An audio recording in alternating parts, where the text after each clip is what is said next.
இந்த எபிசோடு ஸ்டார்டிங்கில் டாக்டர்ஸ் நான் கையும் கலவமா அவனை கத்தி முனையில் எங்கேயுமே தப்பிக்க விடாத மாதிரி நாலப்புறமும் 4 பேர் கத்தி வச்சுட்டு இருக்காங்க. இதுக்கப்புறமா தான் இவனை எப்படி பிடிச்சாங்கன்னு சொல்ல ஆரம்பிக்கிறாங்க.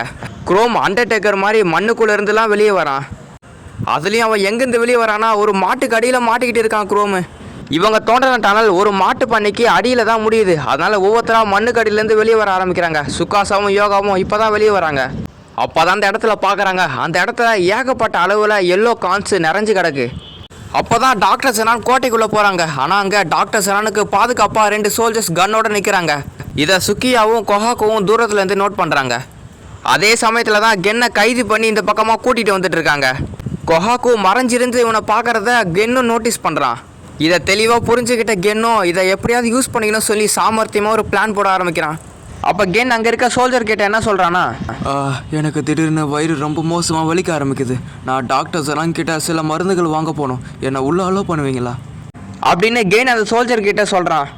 சடனாக திடீர்னு வாந்தி வந்த மாதிரி ஆக்டிங் போட ஆரம்பிக்கிறான் கென்னு. இதனால் அந்த சோல்ஜர் டிஸ்ட்ராக்ட் ஆகவும் கொஹாக்கு சரியாக அவன் கழுத்துலேயே ஸ்மாக் போட்டா. இதனால் அவன் மூச்சு விட முடியாமல் அங்கேயே அவன் மயக்கம் போட்டுட்டான். கூட இருந்தவங்களுக்கும் இதே நிலைமை தான். கதவு திறந்து உள்ளே பார்த்தா இன்னும் ஏகப்பட்ட பேர் அந்த கதவுக்கு அந்த பக்கம் இருக்கானுங்க.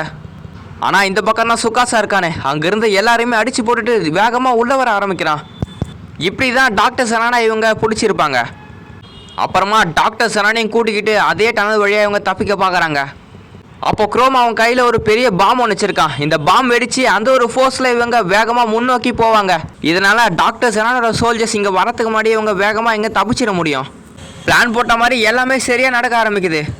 ஆனால் ரொம்ப நேரத்துக்கு எதுவுமே சரியாக நடக்கலை. அந்த பாம் வெடிச்ச அதிர்வலையில் அந்த டனலில் இருக்க மண்ணு கல்லும் சேர்ந்து அந்த இடத்தையே முழுசாக மூடிடுச்சு. இதனால் இவங்க 2 பேருமே அந்த இடத்துல நல்லா மாட்டிக்கிட்டாங்க. இந்த டனல் பின்னாடி முன்னாடின்னு 2 பக்கமே மண்ணால் மூடி போயிடுச்சு. அதே சமயம் டாக்டர் செனானை காப்பாற்ற போர்லி இந்த பக்கத்துலேருந்து தோண்ட ஆரம்பிக்கிறான். அதே மாதிரியே குரோமை காப்பாற்ற டைச்சு இன்னொரு பக்கத்துலேருந்து ட்ரில்லிங் மிஷின் வச்சு தோண்ட ஆரம்பிக்கிறான். ஒரு வழியாக குரோமையும் டாக்டர் செனானையும் டைச்சு தான் முதல்ல காப்பாற்றுறான். இன்னொரு பக்கம் ஷிப்பை காமிக்கிறாங்க. ஷிப்பில் இருக்க எல்லாரையுமே கட்டி போட்டு வச்சுருக்காங்க. அப்போ மேக்ஸ் ஆடம்ஸ் லூனாவை கட்டாக உடுத்து காப்பாற்றுறான். கூடவே ஃப்ரான்சிஸ்காயும் காசுகையும் 2 பேருமே சேர்ந்து தப்பிக்கிறாங்க. இப்போ தான் முதல் முறையாக செங்குவும் டாக்டர் செனானும் ஒருத்தருக்கு ஒருத்தர் முதல் முறையாக பார்த்துக்க ஆரம்பிக்கிறாங்க. இப்போ டாக்டர் செனானும் செங்குவும் தனியாக மீட்டிங் போட்டு பேசிகிட்டு இருக்காங்க. ஜெனான் என்ன சொல்கிறான்னா, ஸ்டான்லி எப்போவுமே அவனோட டார்கெட்டை மிஸ் பண்ணவே மாட்டான். ஆனால் அவனோட புல்லட் கிட்டே இருந்தே நீ சயின்ஸை யூஸ் பண்ணி தப்பிச்சிருக்கானா சயின்ஸ் ஒரு உண்மையிலே ஒரு எலகண்ட்டான விஷயந்தான் அப்படின்னு சொல்கிறான். சில 1000 வருஷங்களுக்கு முன்னாடி நான் ஒரு 3வது படிக்கிற பையனாக இருந்தேன். அப்போ நான் நாசாக்கு ஒரு மெயில் அமிச்சேன் அப்படின்னு டாக்டர் ஜெனானுக்கு அமிச்ச மெயிலை பற்றி தான் இவன் சொல்கிறான். ஆனால் ஜெனான் இவன் பேசுகிறது எதையுமே கண்டுக்காம அடுத்து நீங்கள் என்ன தான் பிளான் பண்ண போகிறீங்க, உங்களால் இப்போ திருப்பி எங்கேயுமே போக முடியாது. ஏன்னா உன்னோட ஷிப்பையும் அதுக்குள்ளே இருக்க உன்னோட எல்லா ஃப்ரெண்ட்ஸுமே நாங்கள் அடைச்சி வச்சுருக்கோம் அப்படின்னு டாக்டர் செனான் சொல்கிறான். கரெக்டாக அப்போ ரயூசியும் பின்னாடி தான் போக முடியாது ஆனால் முன்னாடி போகலாம்ல அப்படின்னு சம்மந்தம் எல்லாம் பேசுகிறான். அப்போது அதே சமயத்தில் தான் ஷிப்லேருந்து தப்பிச்சு வந்த லூனா மேக்ஸ் ஆடம்ஸ்னு மிச்சவங்களும் வந்துட்டாங்க. இவங்களாம் ஒன்று சேர்ந்து என்ன பண்ண போகிறாங்கன்னு பார்த்தா ரயூசி மற்றவங்களாம் சேர்ந்து டாக்டர் செனானோட ஷிப்பையே ஒன்று திருடி அங்கேருந்து வேகமாக போக ஆரம்பிக்கிறானுங்க. அடுத்து இவங்களோட ஃப்ரெண்ட்ஸ் எல்லாம் காப்பாற்ற இவங்க டாக்டர் செனானோட டீம் கிட்ட பேச்சுவார்த்தை பேசலாம் அப்படின்னு சொல்கிறானுங்க. டாக்டர் செனானே இங்கே இருக்கும்போது இவங்க யார்கிட்ட பேச போகிறாங்கன்னு பார்த்தா ப்ரூடி கிட்ட தான் இவங்க ரேடியோ வழியாக பேச போகிறாங்க. பேசுகிறது நம்ம செங்கு தான். எங்களுக்கு ரிவைவல் ஃப்ளூயிடோட ஃபார்முலா எங்களுக்கு தெரியும் அப்படின்னு சொல்கிறான். இவ்வளோ பெரிய சீக்கிரட்டே செங்கு சொல்லிட்டான்னு எல்லாருமே ஆச்சரியப்படுறாங்க, இன்க்ளூடிங் டாக்டர் செனானும் தான்.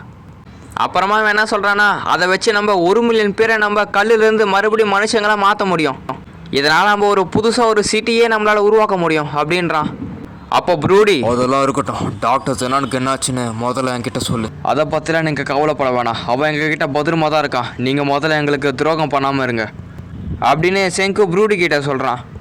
இந்த முடிவை 2 பேருமே ஓகே சொல்லிட்டாங்க. ஆனால் அந்த சிட்டி யார் முதல்ல பில்டு பண்ண போகிறதுன்னு தெரியல. அதனால் செங்கு யோசித்து முடிவு எடுங்கன்னு சொல்லிட்டு ரேடியோவை கட் பண்ணிட்டான்.